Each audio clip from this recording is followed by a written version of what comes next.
Ketemu lagi dengan bidan bernama Novita. Jangan lupa subscribe, like, share, and comment di channel Novita Ariesta ya, pakai C, akhirnya pakai C, Novita Ariesta C, digabung jadi satu. Oke. Kesempatan kali ini kita akan berbagi tips bagaimana buat ibu menyusui biar tidak terjadi bendungan ASI ya. Jadi sangat menyiksa bagi ibu menyusui, dimana awal-awal menyusui pasti akan menemui kendala. Kalau bahasa Jawanya itu ngerangkai ya. Kalau di bahasa yang lebih umumnya itu bendungan ASI. Oke, jangan lewatkan, saksikan terus sampai selesai. Oke. Nah, teman-teman, sebenarnya apa sih bendungan ASI itu?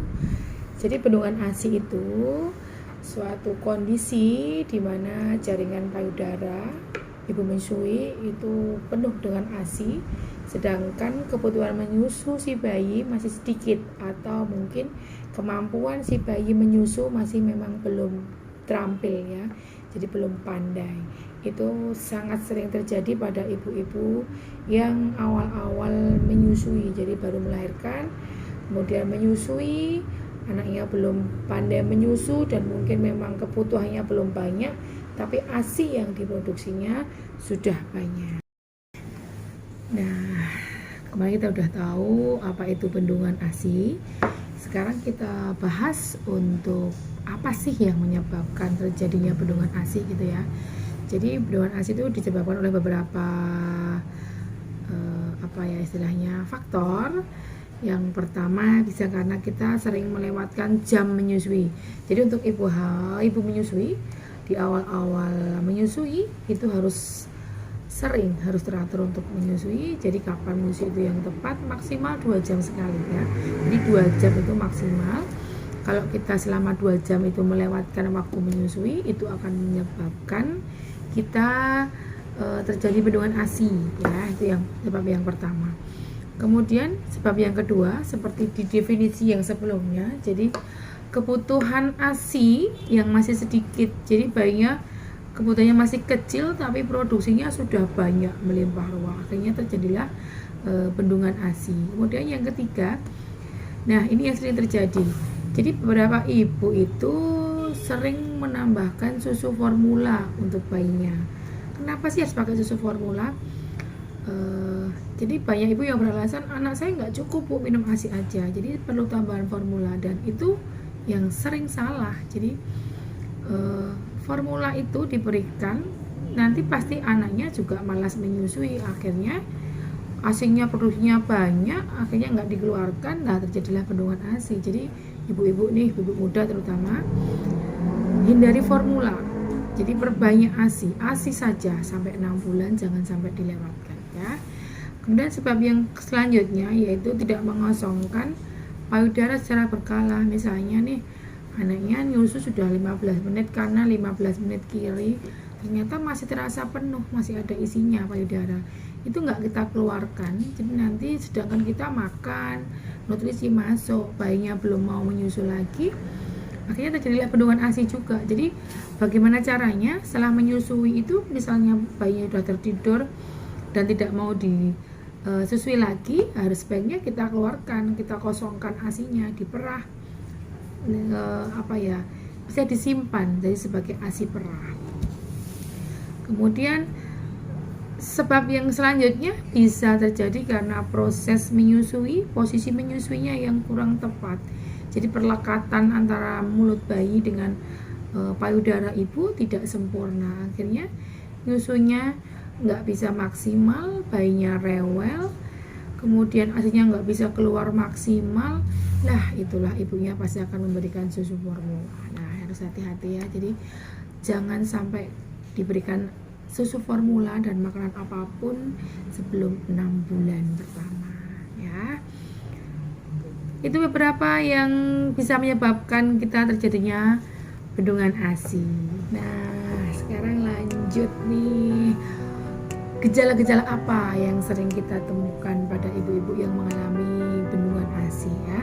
Jadi beberapa gejala masalah menyusui ini adalah payudaranya terasa keras, jadi sudah mulai mengeras, kemudian bila disentuh rasanya hangat atau mungkin demam, bisa terjadi juga bisa terasa lebih berat, jadi seolah-olah kita di depan ini bukan payudara lagi tapi serasa karung gitu ya, besar kemudian berat, itu yang sering terjadi. Dan juga bengkak. Nah kalau bengkak itu pasti sudah istilahnya mengalami peradangan, dan kalau tidak diatasi dengan baik biasanya akan terjadi mastitis atau radang pada payudara.